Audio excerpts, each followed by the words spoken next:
mountains, nestled among tall peaks, was a small village. The houses were small and cozy, made of wood and stone.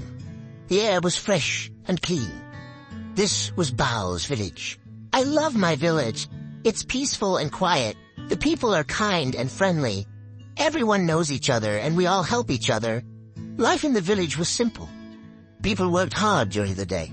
They farmed the land and tended to their animals. In the evenings they gathered around, telling stories, laughing and singing. Bao loved to listen to the stories. He dreamed of faraway lands, imagined magical creatures, and wished for adventures of his own. Read. He spent hours in the village library, a small wooden hut with a thatched roof and a warm fireplace. The library is my favorite place. Old Man Tran is always there with his long white beard and twinkling eyes. He loves books as much as I do. Old Man Tran would often guide Bao, recommending exciting tales and sharing stories of heroes and mythical creatures. Bao would get lost in the pages, traveling to distant lands, meeting brave knights and cunning dragons, and learning about ancient magic and forgotten kingdoms. Bao's mother was a kind and gentle woman. She worked hard to provide for Bao and wanted him to be happy. She knew he loved his books. Bao, the world is a beautiful book, my son. Don't forget to read it too. One day she sat beside him while he was engrossed in a story, oblivious to the world around him. She spoke softly and Bao looked up, startled. Bao's house was old. It had belonged to his grandparents and was full of old things. There was an attic, dark and dusty. One afternoon, I decided to explore the attic. I climbed the creaky wooden ladder and pushed open the heavy wooden door. It was dark and mysterious up there. Cobwebs hung from the rafters, and dust covered everything. Old furniture loomed in the shadows. Bao cautiously made his way through the attic, opening old chests, finding forgotten toys, and discovering old clothes. Then he saw it, a small wooden chest tucked away in a corner. Bao had a friend. It was a squirrel. He called him Swift. Swift was small and agile. He had a bushy tail and bright, curious eyes. Swift was always getting into mischief.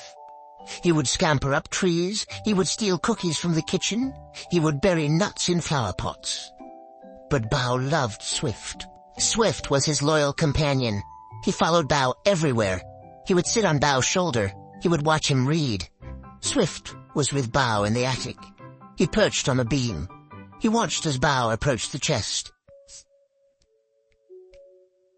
Bao knelt down. He lifted the lid of the chest. Inside, nestled on a bed of faded velvet, was a roll of parchment. It was tied with a leather string. Curiosity bubbled inside Bao. He carefully lifted the parchment. He untied the string. He unrolled the scroll. It was a map. But not just any map. This map was old and yellowed. It was covered in strange symbols and markings. Swift scurried down from the beam.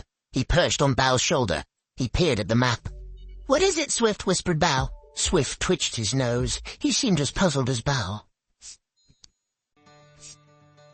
Section 7. Into the woods. The map showed a path. It led from the village. It went into the dense forest beyond. It spoke of hidden treasures and forgotten secrets. The forest was a place of mystery. The villagers rarely went there. They spoke of strange creatures and hidden dangers.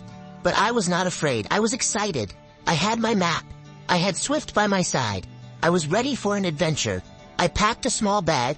I took some food and water. I slung the map over my shoulder. I set off towards the forest. Whispering trees and hidden paths. The forest was dark and dense. The trees grew tall and close together, their branches intertwined overhead, blocking out the sun. Strange shadows danced in the undergrowth.